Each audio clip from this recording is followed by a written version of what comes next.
अरे भाई, इतनी मोटी सी अकल की बात सोचो। एक पॉइंट, साक्षात भगवान राम कृष्ण जब अवतार लेके आते हैं तो बिना मन के सरेंडर के, बिना अनुराग के उनसे कोई फायदा नहीं मिलता किसी मनुष्य को, तो नाम से क्या मिलेगा? सीधी सी बात, बिल्कुल सीधी। गोपियां भी देख रही हैं श्री कृष्ण को, कंस भी देख रहा है श्री कृष्ण को, और हम लोगों ने भी देखा अनंत बार, एक दो बार नहीं। भगवान हमसे सीनियर नहीं है, अनंत अवतार हो चुके हैं हमारे सामने। हमने देखा लफंगा ऐसे बोले उस समय आज वो चले जाते तो वे हरे राम पीछे करते, और सामने आ जाए फिर बुराई शुरू कर दी। कुछ भी करे तो पीताम्बर क्यों पहनते हैं? मोर का पंख क्यों लगा देते हैं सिर को? एक जो करिए ये हमको पसंद नहीं। महाराज, रामायण में तुलसीदास जी ने जो वनवास का प्रसंग है ना, जब भगवान राम जा रहे हैं, तो उसमें एक जगह पर ऐसा दुआ लिखा है कि जिसने भी राम के स्वरूप को देखा कि वो बटोही के रूप में जा रहे हैं, तो जिसने देखा वो बिना प्रयास के घोषागर कर गया। तो सिद्धांत तो महाराज ये बात गलत लगती है। तो देखे नहीं उसने, वही तो कहना, जिसने देखा राम को वो महापुरुष ही देखेगा, और दूसरा जो देखेगा वो राम ब्रह्म को नहीं देखेगा। वो तो फिर जाती रही भावना जैसी से देखा उसने, उसका सेंस ये है। वहां पर एक लेखक जब कई बातें लिखता है एक बुक में, तो उसको ये मिलाना पड़ता है कि जब जाती रही भावना जैसी है, एक सिद्धांत है तुलसीदास ने राम के विषय में धनुष यज्ञ में लिखा है, तो फिर जिसने राम को देखा ही नहीं है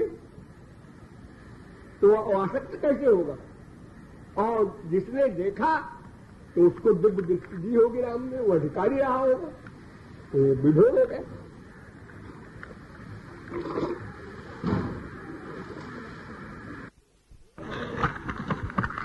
जैसे मैंने एक पद लिखा है ना,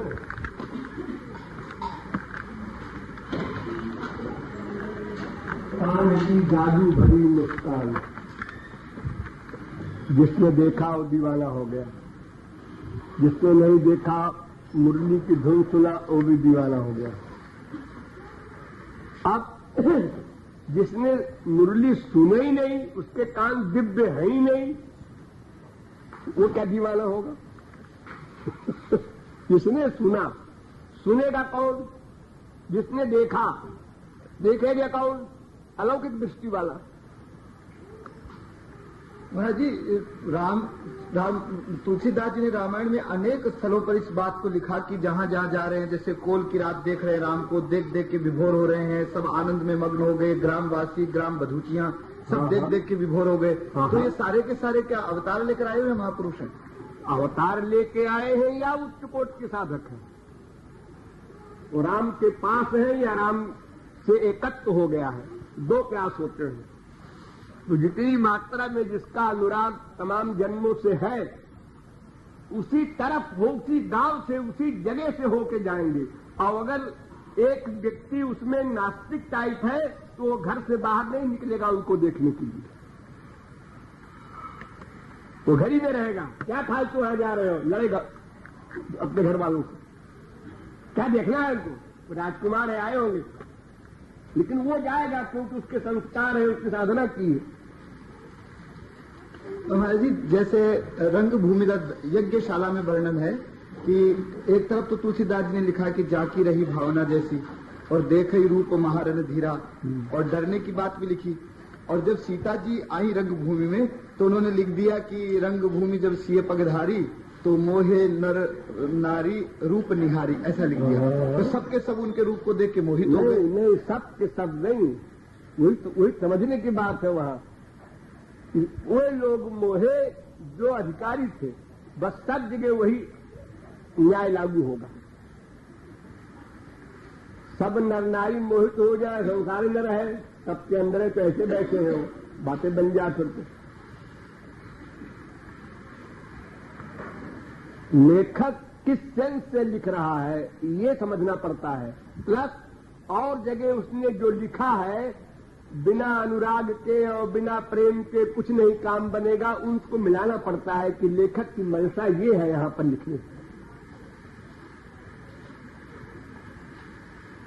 और तो सीधा सा प्रश्न है कि मटेरियल शरीर की इंद्रियों से स्पिरिचुअल दिव्य भगवान के देह को देखना ही असंभव है त्रिकाल में। बस ये सिद्धांत सामने रखो।